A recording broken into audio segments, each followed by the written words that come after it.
Hello and welcome in this video lesson in which I'd like to show you some games, 9 games and a lot of moments from Candidate Tournament 2022. And here we have a statement from Vladimir Kramnik, ex-World Chess Champion, who said the amount of unreasonable mistakes in these candidates is stunning, and we're going to analyze why this is happening. Let's continue. First of all, you can go on my website, and this is the initial page, and if you click here, then you can take for free a free lesson how to avoid chess blunders. This is extremely important if you like to improve your chess. You can scroll down the page, and here you can add your name and your email. After that, you can receive access on this lesson, and you are going to learn a lot. The first game is Dean against Nepo. Nepo actually played a very nice tournament so far, and after these moves we have c6. We're not going to analyze the opening so much, and after these opening moves we have queen takes on d5. Actually Nepo played very nicely, and here on the screen you can see a very nice picture with him on the World Chess Championship match against Carlsen. Maybe he is going to play again. What do you think actually? Who will be the next candidate? And in the first actually game he had a very long hair. After that he cut his head, and at the final game it is bald like me. Actually Carlsen cut his hair. Okay, let's go forward now. We have this move knight on c2. The level actually in these days, more top grandmasters use computers in order to prepare themselves, and they are playing moves that they cannot really support. What do I mean about that? For example, here, if I have an open file, I'm going to put there my rook. It's very clear plan, right? Very straightforward. But if you are analyzing with the computers suggest such moves here, you can go back because he calculates something after 10 moves ahead, and players really, even the top guys, cannot really understand or remember all the details, and they play mechanically sometimes, and for that reason they are making mistakes. Let's go forward to see a lot of their mistakes. Now we have this, and after that he played queen on e5, he developed the pieces, he played knight there, queen, short castling, bishop to e7, knight e3, castling, a3. White's plan obviously is to play something like that in order to develop that bishop. Here computer assess this position as approximately equal. Maybe Dean would like to play a solid system, not to go into the very long theoretical lines here, but I don't think that he has any clear advantage. Computer may claim some advantage here, but I cannot see anything because black is controlling the center fantastically. This bishop and knight are blocked thanks to that pawn, and I don't feel comfortable to play this position with white in a real board actually. So the game continued like that. This is overprotection. Karpov used to do that, and you have to do that. You need to do this one. Overprotect your important square pieces or pawns as this one in order to avoid losing some in the way. So you have to overprotect your pieces. We have b4 here, and the position is approximately equal. The most logical persons in earth here is going to play something like that, or try to develop the bishop, to do something like that, but not for Nepo, because Nepo played this move knight to g4. And Nepo, we can compare him with Honey Badger. And you can see this animal in the screen right now. This is the most aggressive animal in the planet, and he likes to do two things actually. The first one obviously is to eat honey. It's very obvious to do that. And the second thing is to attack. He would like to attack. He loves to attack. He's going to attack in any position, and he can fight against lions. And I'm not talking 1 vs 1 because he's going to win in any case, but we are talking 1 honey badger against 5 lions, and maybe he has chances to win. Actually, he's very aggressive, and Nepo is like this animal. You can see he's trying to attack without developing all of his pieces. He's trying to do something. So you have this move here, and now he played queen h5, again attacking. Obviously he's threatening to a checkmate here on h2, and maybe the best move here is to capture the knight actually, but after this maybe he can take the pawn. Both players calculate this line, and actually he didn't like this one because after bishop to f6. You can see we pinned this one. He's threatening to capture here on c3 and after that to capture the bishop. So white has some tactical problems. Maybe he can play something like that, and after this he can play rook to f2, and after knight c7 black has compensation for the sacrificed pawn. You can see what this rook is doing. This bishop is outside of the fianchetto position. We are controlling some light squares here around the king. The knight can come into the attack actually, and what white is doing, I don't feel so comfortable because this rook is coming here on d8, this pawn could be pinned, and black has extremely very nice activity here. Maybe both players didn't accept this line to capture the knight, or he can just capture there and not capturing the pawn, but he can try to do something else. But again, black has some compensation. For that reason, this is computer chess, as you can see, because here the computer assesses this position as clearly better for white, clearly better, +1 or more, but I don't feel it comfortable to play this position in a real board because a lot of accidents can happen. Something could go wrong and I might lose a lot of pieces here, or I can black can perform a checkmate or something like that. For that reason, you should not follow the computer blindly. This is what I'm saying. And here after this move he played this one, we have bishop there, and definitely now black has compensation. Very active pieces actually. He equalized the game and he has tremendous activity on the king side. We have queen c2, takes, and bishop to f5. Here again computer assesses this position as better for white, actually clearly better, but I don't feel so comfortable again because you can see we have double pawns. He has a lot of concentration of the pieces on my king side. Maybe he can play something like g5 or this in g5, and maybe the knight can come in the center of the board somehow. We can imagine one knight here, he can create more troubles on the king side, and I cannot see where white is going to play. What are the following moves, the obvious following moves, and this bishop is stacked thanks to that pawn actually.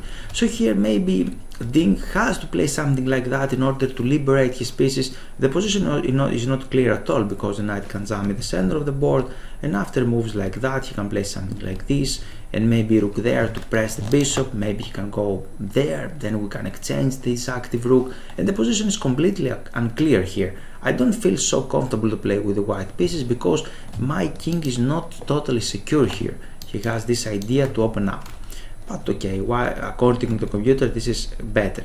But Ding here played this move knight to a4. Obviously he would like to exchange some pieces or dreaming to land his knight on c5. We have some exchanges here, this one regrouping the knight. Both players are continue building his position, and after this we have h6. A thematic move, not only creating a flank square for the king but preparing this attacking break with g5. And please also notice this rook is ready to join the attack. We learn a lot of attacking principles. We have some offers on this course, 42 attacking principles, in which you are going to learn all the attacking principles right now, and it's very useful in order to learn how to attack. The game continues like this, and now here king h2 and now bishop to g4. Suddenly we can see two super grandmasters, two super players playing this position, and suddenly black claimed the advantage here and black's position is clearly better. Why this happened actually? Not because white is not good, but because his position didn't offer a lot actually, and black played some normal moves and he claimed the advantage, and now he is clearly better. We have knight a5 threatening the pawn on b7, and again we have another attacking counter blow, attacking principle, attacking the pawn on f2, and after this he played g5. He don't care about this pawn, he's not going to play passive moves, try to defend this pawn passively, but he would like to open up lines, very aggressive move. And after this he just captured there, knight c5, and here white played some tactics, rook to e4, but if you don't have active position, tactics are not working to your favor. And after this here Nepo played a very nice move, and he's in top form actually. He played very nice tournament. You see the rook on e8 is hanging, but he played pawn takes on g2 because he would like to create something in the king side. And after this and here he didn't touch the pawn on g2 actually, because black has this very nice counter blow, rook takes f2, and after this we have a check, and after that another check and the final checkmate. So black is winning here. For that reason he didn't took the pawn on g2 and he's trying to do something else, and he played the move f4. And now we have queen h1, and after this he just captured the rook, and after that we have another stunning move for black. Actually we created a course with Grandmaster Stelios Chalkias on tactics and calculations. This is extremely important, more important than attack actually. And if you learn tactics, you are going to boost your performance 200%. It's extremely important to know the tactics. And after this you can see this check, he can capture there. We have another check, king g4 and h5, continue hunting the king, and after that we have a very nice move, a calm move without a check, queen h3, creating the mating net, and the threat is here, and he is going to checkmate his opponent. Tactics is one of the most, if not the most important part of the games. Your plan could be successful if you use the tactics correctly, and the tactics can be accelerator to your plan. With Grandmaster Stelios Chalkias, we created this amazing chess course here on tactics and calculation, and you can read the description. We have a lot of lessons and 100 exercises there. If you follow the blog post, then you can read more about Stelios' life.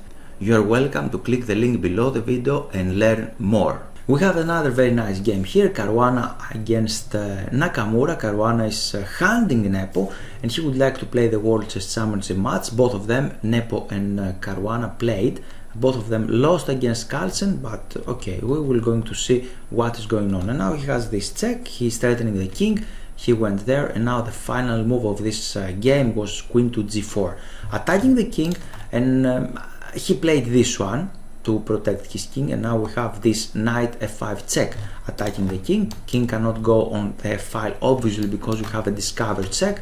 He could go there, and after that we have this very nice check, not only attacking the rook, but queen cannot cover the check because we can take. The knight is protecting this square as well, and after that we have the double threat here, and we're going to take the queen. Actually my computer says here that we have checkmate in 7 moves. It doesn't matter actually, because there is no need for you to calculate the checkmate in 7 moves.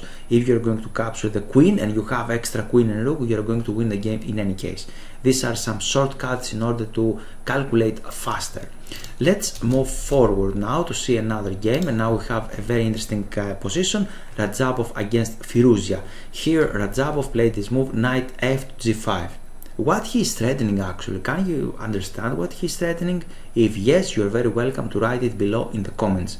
During the game Firuzia found the threat and he played knight to g6, very nice move, because if he is playing something like g6 he is losing. If you manage to find it, write it below in the comments. Let's jump forward. We have something more here. Caruana against Duda. Caruana didn't play correctly in the opening, didn't play something impressive moves actually.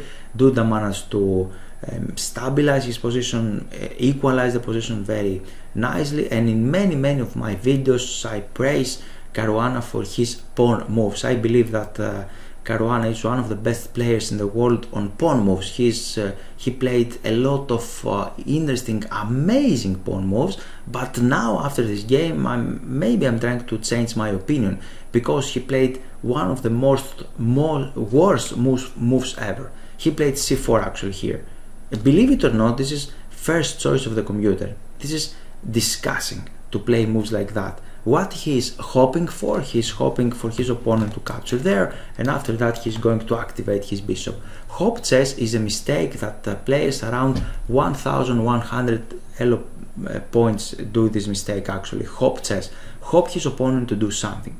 But you should not hope that your opponent is playing moves like that. And obviously Duda played this move before, and you can see the positional advantage now. He has a fantastic knight in the center of the board. This bishop is doomed. We have a fantastic knight, as you can see, and maybe he's going to continue pushing his own pawns. The position is approximately equal and ended up in a draw afterwards, but here Caruana has a lot of other moves. He can play something like that to activate his bishop like this, waiting with his king or with his rook. He can try different moves, but do not play c4, do not play hop chess, and this is really very bad move.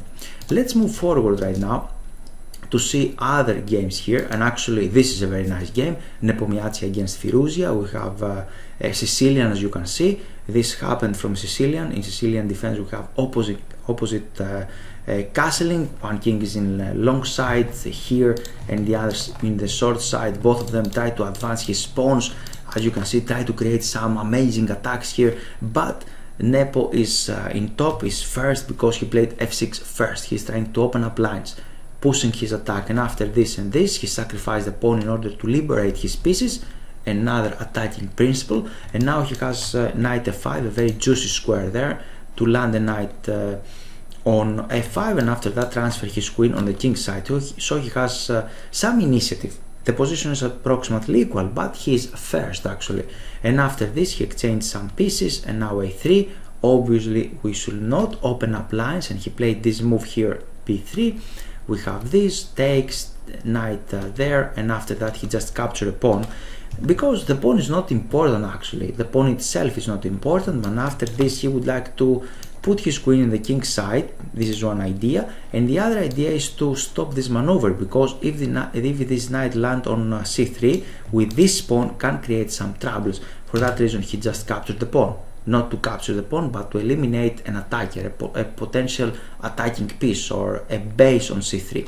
So we have this, he played that one, he played queen here. I'm moving forward because I'm trying to highlight the important ideas. Now this is an important idea, try to transfer the queen in the king's side, and after this bishop there, and after that he played d6, a very nice move actually. We cannot just capture the knight because this pawn is pinned. He would like to exchange this knight for the bishop maybe, and after that to play bishop to bishop here to b4 to create some troubles in the dark squares around the enemy king. So he played d6, a very strong move actually here. He cannot really capture this one because you can take intermediate on e7 attacking the rook, and after that we can take the knight. Calculations are important, you need to calculate what is going on. And for that reason he played bishop to d8, tried to exchange the pieces, and another important attacking principle, keeping the pieces on the board, keeping attacking pieces. He keeps this powerful bishop, this bishop is doing nothing here, and after queen here he played knight to d3, putting more pressure against this pawn. We have knight there, and another stunning move by Nepo. Actually Nepo played very nice in tactics. Obviously he's doing a lot of exercises on tactics, and for that reason he have very sharp tactical ability, and he played this move knight to f4. Knight f4.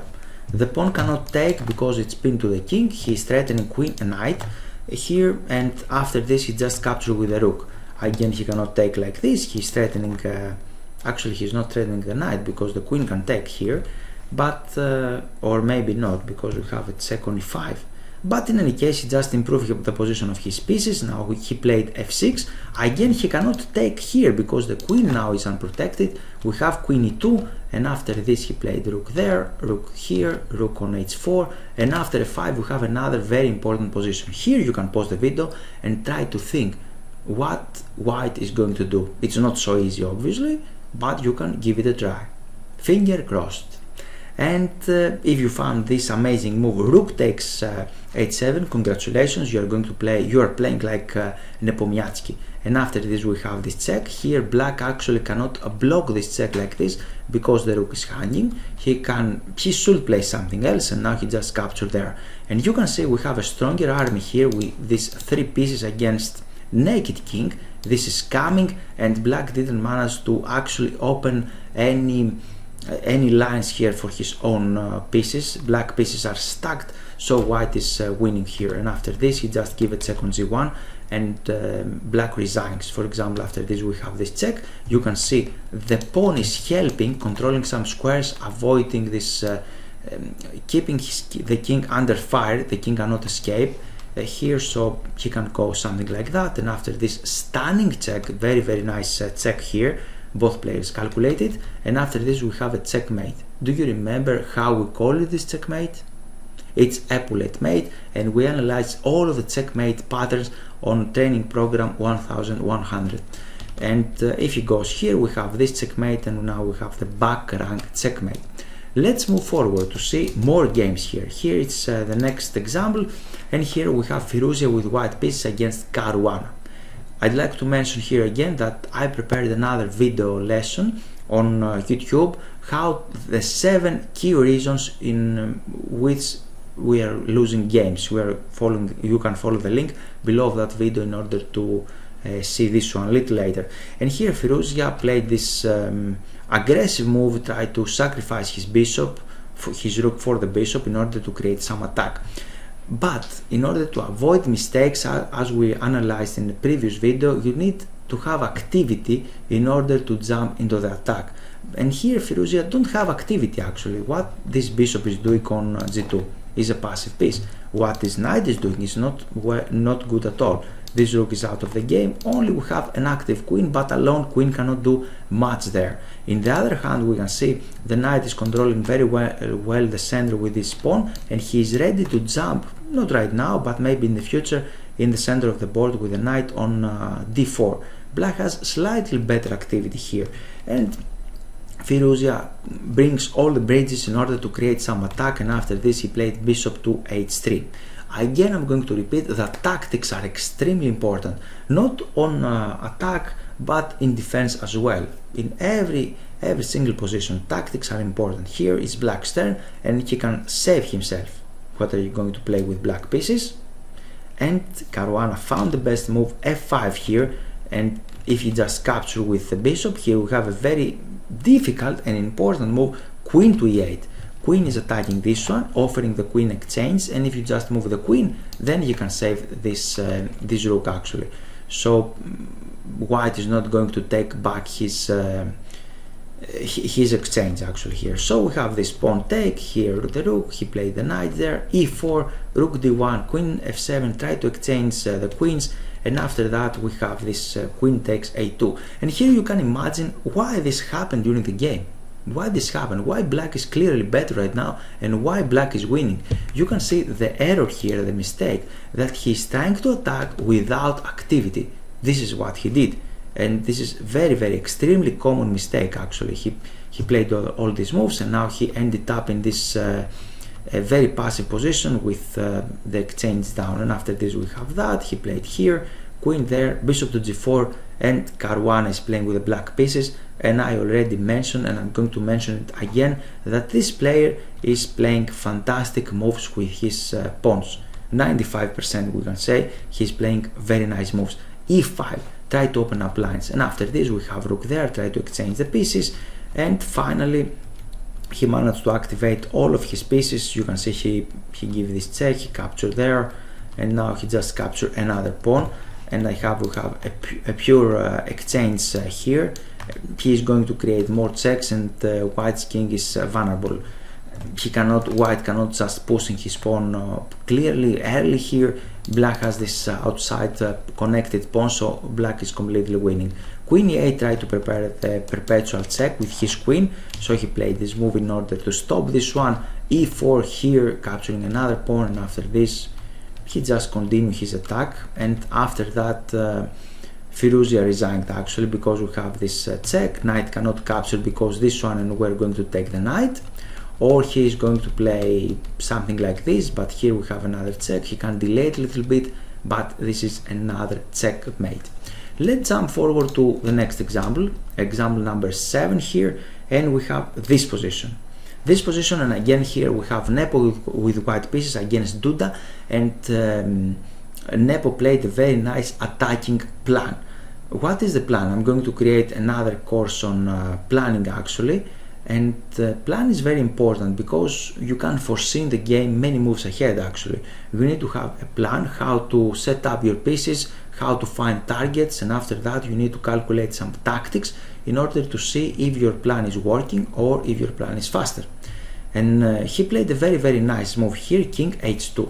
What is his plan? His plan is to attack the king side, and he would like to play some move like g4, and after that to play f4. You can see he's going away from this pin, so the f pawn is free and he can push it forward. This bishop is vulnerable there, out of the game actually. He cannot do a lot of things, and black has some problems. He just castling and continue his plan. As you can see, he played this one in order to give little more space on his bishop, and the game continue. Queen e1, another attacking principle, bring the king in the king side, and I have another course actually on Grand Prix attack. This is a very standard, very typical maneuver on the Grand Prix attack. You can put the queen on the king side, and after that start attacking. Simple as that. And now we have this, he played there, bishop this, there, and he's continue pushing his pawns forward. Why he did this one and why he pushed his pawn forwards? Because he is controlling very well his king side with his pieces. So there is no obvious way for black to attack the king side, and black has some passive pieces. For that reason here, white has all time in the world in order to attack in the king side. And after this we have g5, we have some exchanges, bishop b4 try to exchange a little more pieces, we have more exchanges, and here he is threatening our pawn on b2. We can protect this pawn with many ways, but he played f5 because it's more important to win time into the attack and try to do something against the king side. And after this, now it's the time to have a very nice tactic. Very nice tactic, and you have to calculate all of these things very nicely. Can you find it? You have a lot of moves actually to continue the game, but the best move here is e6, because after this he played g6, and now you can see this bishop is trapped. Now he captures there, we have a check, and after this he played rook to b1, he went back, now we have this, attacking this pawn, pressing this pawn on g7, and after that we have another very nice tactic. Rook takes on f5. Actually cannot capture with the queen here because we have a checkmate, so he has to do something else. He give a check, and now this, there, and after this we have another important attacking principle.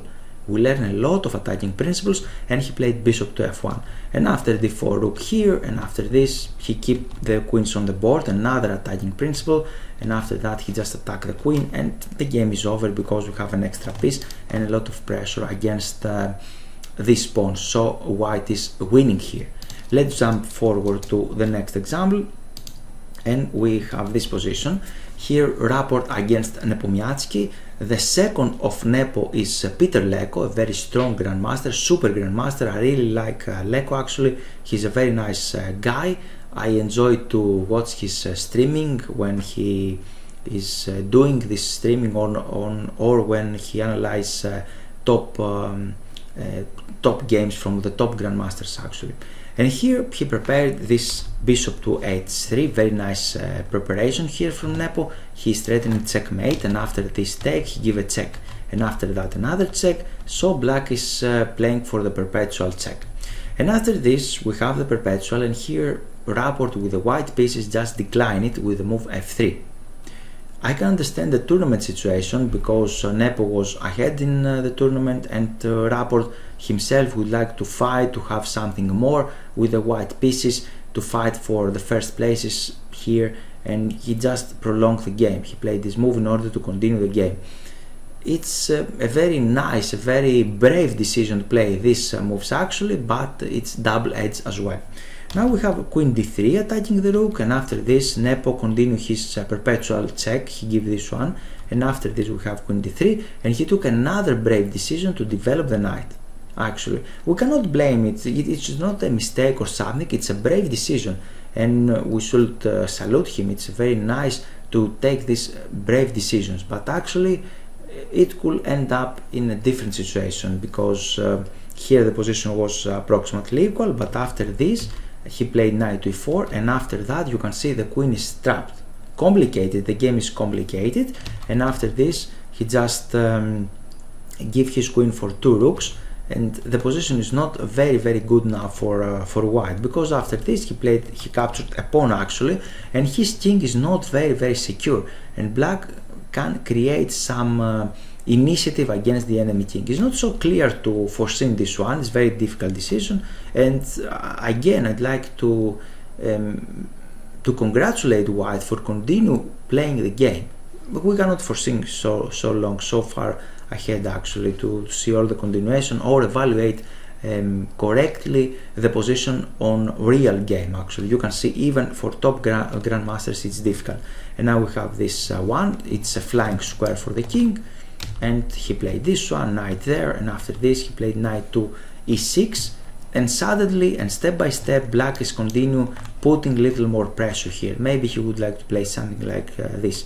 He played there and h5, another pawn is coming, and suddenly black is creating stronger army. We have many pieces here concentrating against the enemy king, and white here don't have this time to start pushing his pawns in the other side of the board. Rook d3, queen here, b4, and after that rook to b8. Actually he cannot take here because we have knight f4, a very important move. Now white has a choice. He can play here two moves. One of them is rook to d3, try to overprotect this one, but we have this very nice move, queen h3, attacking the bishop and threatening checkmate on g2, so black is winning. And black here, white can play rook to d2, try to overprotect this one. What are you going to do here with the black pieces? And you should be creative and you should be accurate. You should calculate accurate the moves. If you just play exactly the same move, it's not good. You're threatening this one and this, but after bishop to g3, he blocked this file and you cannot capture on f3. For that reason, you have to play queen to h5 this time, attacking this bishop and attacking this pawn as well. So black is winning as well, and this is how the tactics are working. So he didn't capture that pawn on h4, he played this one, continued his strategical plan, tried to capture some pawns and start pushing his own pawns forward, and for that reason we have to calculate accurately. We need to have a plan actually, and after that we need to calculate if this plan is working, if this plan is faster comparing to our opponent's plans. It's not so easy to do it during the games.